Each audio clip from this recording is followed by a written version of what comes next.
Happy Sunday, everyone. In today's video, I'd like to talk about a setup, or at least spend some time building and crafting some trade ideas in Ring Central. This is a stock that came onto my radar as a result of our squeeze signals indicator right here. So you'll notice that we had 1, 2, 3 squeeze signal indicators. We also have a bullish market pulse line, and this is really the recipe, at least in my opinion, that leads to some fairly nice momentum type moves. Now let's start to layer in things like Fibonacci, retracements, along with looking at the option chain to hopefully at the end of this video end up with some very concrete trade ideas that both have the risk reward skewed in your favor and also makes a stock like Ring Central, that's a $293 stock right now, a little bit more accessible to smaller accounts. All right, let's get started. So first off, I'd like to start by drawing just the basic Fibonacci swing high to swing low using our Feb to March swing high and swing low. This is the largest one that we have, and I'd like to see where we are currently at. So if we take the swing high to swing low, you'll notice that we've currently hit the 1272, and we've really just been chopping around sideways here for the better part of, if we measure how long this has been, if I take the trend line tool, should have been quite a decent amount of time, right? 109 days. But we've really just been chopping around this 284.12 zone, and our squeeze signals indicator, now that we have 3 coming up along with a whole series of edge signals right here, to me tells me that, hey, we may now be starting our next move towards the 1618 retracement. Now, if you take a look along the way, each time that we've tried to break above, we made a slightly higher swing high, right? We've made a high here, then we continue to make a higher high here, then pulled back just a little bit to the market pulse line, then another high, then pulled back one more time. And to me, once we have these squeeze signals, that to me seems like we're now going to start to make this move towards the 1618, the next retracement zone, which lines up near that 320 zone. And so 320 is going to be this number that we spent a good amount of time looking at in this video. The option chain gives us a clue there as well, but we'll get to that in just a second. So that was our swing high to swing low off of the larger swing. If we take our more near-term swing here, so we'll come in, we'll use our Fibonacci tool one more time, and let's take our more near-term swing high to swing low. Also, in case you hear a little bit of an echo, I'd just like to apologize. I'm still working through a different setup here, but I'll fix that before hopefully the next video. Anyway, so the swing high to swing low here, if I fix that, if we take our swing high, swing low, we'll notice that this 1272 also happens to line up around that 320.55 zone, which overlaps or creates a fairly nice cluster with our larger swing high, swing low 1618, and then our more near-term swing high, swing low 1272. And so this right here starts to become a fairly interesting zone that I think we can start to target as potential target areas for this squeeze signal to take us into, right? And for those of you wondering what the squeeze signal actually does, if I load in the triple squeeze here, that should give you a slightly better idea. It just finds squeezes along with the pattern that we've coded in our triple squeeze course, and then it takes that into a very simple bullish and bearish signal. So the bullish signals are all these cyan arrows, the bearish signal are our red arrows. And we only focus on the bullish arrows when our market pulse is green, and only on the bearish arrows when our market pulse is red, or overall red. So here you'll notice that we do have a squeeze. We have positive histogram here, and it looks like the squeeze would be likely to start to trigger on a more bullish scale. Right, and that bullish scale is what I'm saying takes us into this 320 zone. Now, the one last thing that I'd like to talk about in terms of fibs before we go on to the option chain is if we take our retracement tool here and we just take our more near-term retracement, so this swing high to this swing low, we extrapolate that from this swing high, you'll notice that we basically touch that to a T, right? This wick right here essentially bounced directly from that 255.60 zone, and now we're starting to get this edge signal. We typically look at this on a 1-hour chart if you'd like to get an entry close to the Fibonacci zone. But the fact that we're getting multiple signals on our daily all suggests that I would hope that this level right here holds. Now, we are a fair distance away from it. And so that's where, again, in the options trades that we set up here, I'd like to make sure that the risk is very minimal, right, compared to the potential reward. That's the play we're looking at because, in theory, you would want to be able to handle a pullback all the way down to 255.60 without it completely just destroying your account. That trade in itself, you may be losing 100% of that debit, but if that debit was a small amount to begin with, that's what starts to make this a really interesting proposition. So now if we come into our options chain right here, so in our trade tab, the first one that I'll start off taking a look at, I already have a bunch in the analyze tab, so let me actually clear these out just so we can take a look at this from scratch. So we'll come into our trade tab here. We'll start by opening up our September monthly series options. I have 40 strikes that I've displayed here. And if we scan the entire open interest tab right here, we're looking for where we have the highest open interest.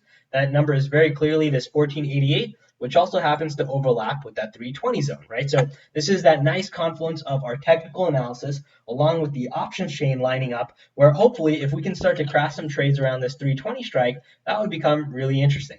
So now the obvious one that stands out is obviously just taking this 320 and then buying that outright. So that option currently costs you 390 to 490, fairly expensive for an out of the money option trading at a 23 delta. Not something that I would really be considering, but if we just analyze this, hopefully we can start to show you different option strikes in this video and then how that changes the break-even price. You'll notice that our break-even here is 325. So we'd like to make this a little bit smaller while still finding options that have liquidity where you can participate in a way that just makes sense. Now, the next thing that I think looks interesting here is taking the 22 and the 22 where we have two volumes and seeing if that makes for an interesting spread. That would be the 310 and the 320 here.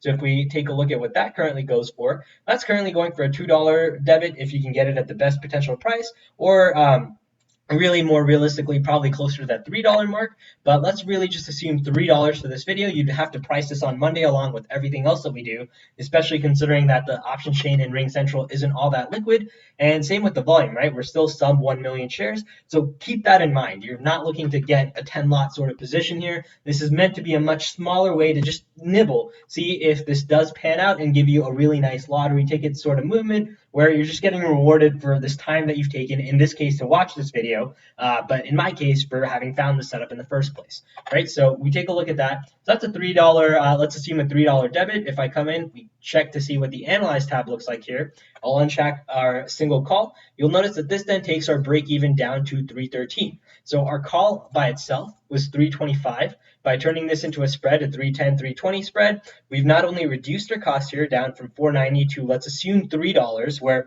in theory, if you could even get this for $2, that starts to become a really phenomenal trade here, where you're risking, say in this case, 300 to try and make 700 with the break even of 313, which if you come into our charts here, 313, while it is a fair bit higher, is still below where we expect price action to go to. Now, keep in mind that there's only 18 or 19 days left to expiration, so this is one in which you're sort of battling against time, and that's why you'd like to keep the debit as low and minimal as possible, right? Keep in mind, this is a high-risk trade, but that's why we're trying to reduce the cost of that risk. Now, the next trade that makes sense to me here, or at least one that I'd like to price out, is a very simple butterfly. So if I right-click here, buy, and we do butterfly, then we'll try and map this out to something like the 310 and the 320. Mostly 310 because that's where we have liquidity, right? 315, if we take a look at that, we only have 15 open interest here for that option strike. Nothing too exciting there, so 310, 320, and then instead of making this a skewed butterfly, let's bring this down to 330 so it's balanced. And that currently trading for 25 cents all the way up to 420. So a fairly wide bid-ask spread there. Let's come in, let's analyze this at say 25 just to see what that looks like.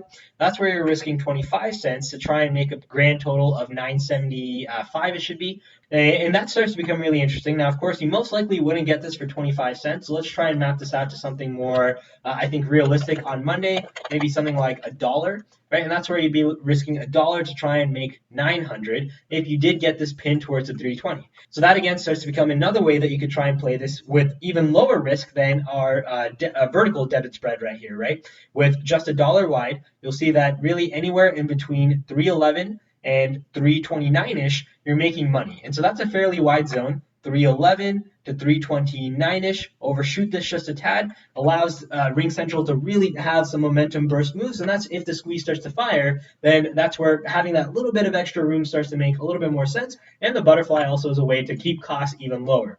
Now keep in mind, that $1, you'd be risking the entire debit paid. And that $1 is also, you're not most likely going to make the full $900 here. But if you can start to make this a double or triple, even if you can get a 50% return on this, thinking about that as just a pure return on the capital that you put in starts to become pretty interesting.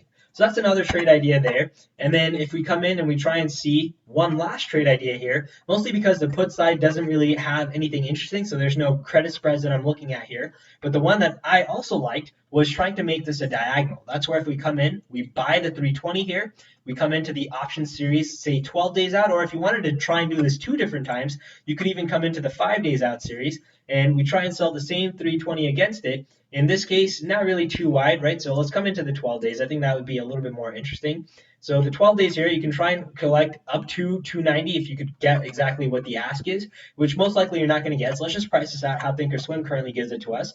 Then if we try and get the 320 in the 18 September series, sell the 320 in the 11 September series, that's currently going for anywhere between $1.90 and $3.75. Let's assume you could get that for somewhere right between, say, 230 or so, right? A little bit more towards the mid side. We come in, we click Analyze here, and then we try and see what our break even looks like here. That's now reducing that down to 303 all the way up to 337. And so that gives you an even wider range, which still encompasses that 320, where if we do really get a good amount of chop in between to move up higher, that starts to become really interesting.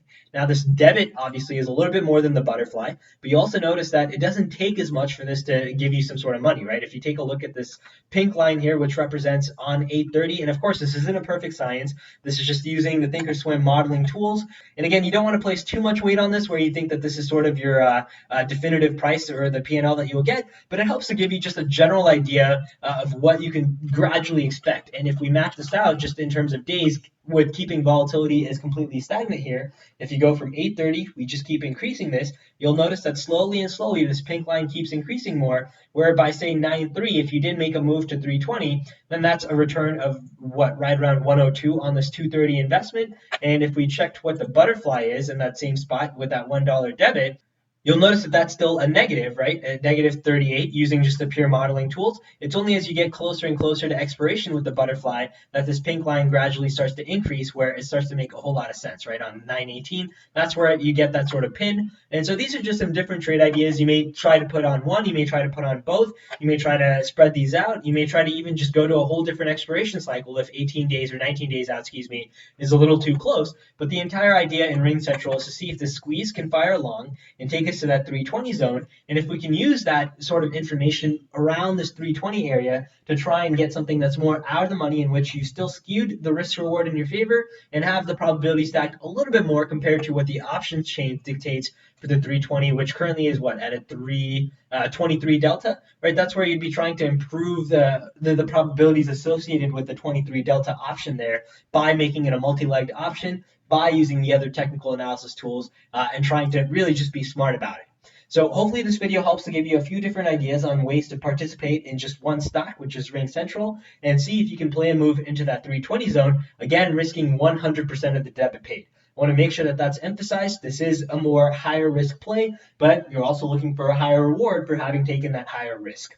Hope you all have a wonderful rest of your weekend. Take care. Good luck trading this week, and we'll see you in the next update.